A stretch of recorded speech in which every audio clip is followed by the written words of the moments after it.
കലോത്സവ നഗരിയിൽ കൊടി ഉയരാൻ ഇനി നിമിഷങ്ങൾ മാത്രമാണ് ബാക്കിയുള്ളത്. എല്ലാവരും അവിടെ തയ്യാറെടുത്തിരിക്കുന്നു. നമ്മുടെ പ്രതിനിധികളും ഒപ്പമുണ്ട് അല്ലേ? കലാമാങ്കാമത്തിന് എങ്ങനെ കൊടിയേറാൻ പോവുകയാണ്. നമ്മൾ ടീം റെഡിയാണ്, നമ്മൾ റെഡിയായി. അതുപോലെ തന്നെ ഇവിടെ അരങ്ങുണരാനൊക്കെ ഇനി നിമിഷങ്ങൾ മാത്രമാണ് ബാക്കിയുള്ളത്. കലോത്സവത്തിന്റെ കൊടി ഉയർത്തുകയാണ്. അതെ, കൊടി ഇതാ ഉയരുകയാണ്. കലോത്സവത്തിന് തുടക്കമായിരിക്കുന്നു. 63ാമത് സംസ്ഥാന സ്കൂൾ കലോത്സവം ഇതാ ഔദ്യോഗികമായി ആരംഭിച്ചിരിക്കുന്നു. പതാക ഉയരുന്നതോടുകൂടി ഈ മാമാങ്കം ഇവിടെ തുടങ്ങുകയാണ്. അതെ, സംസ്ഥാന സ്കൂൾ കലോത്സവത്തിന്റെ കൊടിയേറും.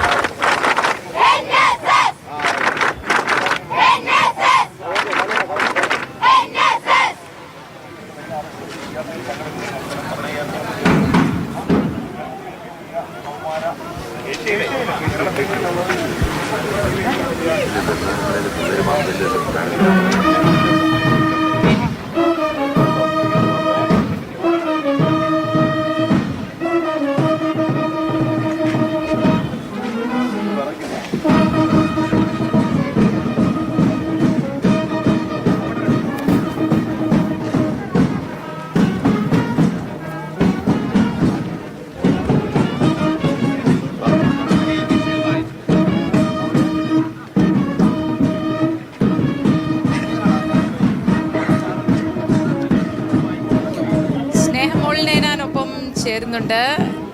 സ്നേഹ പതാക ഉയർത്തിയിരിക്കുന്നു. ഇതോടുകൂടി ഇത് 63ാമത് സംസ്ഥാന സ്കൂൾ കലോത്സവത്തിന് തുടക്കമായിരിക്കുന്നു. വിശദാംശങ്ങൾ എന്തൊക്കെയാണ് സ്നേഹ?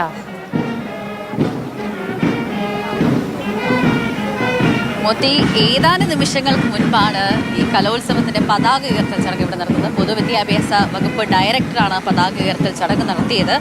മേയർ ആര്യ രാജേന്ദ്രൻ അടക്കമുള്ളവരൊക്കെയും ഈ ചടങ്ങിൽ പങ്കെടുത്തിരുന്നു. ഏതായാലും ഏഷ്യയിലെ തന്നെ ഏറ്റവും വലിയ കൗമാര കലോത്സവത്തിനാണ് ഇപ്പോൾ കൊടിയേറിയിരിക്കുന്നത്. എൻ്റെ ഒപ്പം സോണലുമുണ്ട്. സോണലെ, പൂരം കൊടിയേറി എന്ന് തന്നെ പറയേണ്ടി വരുമല്ലേ?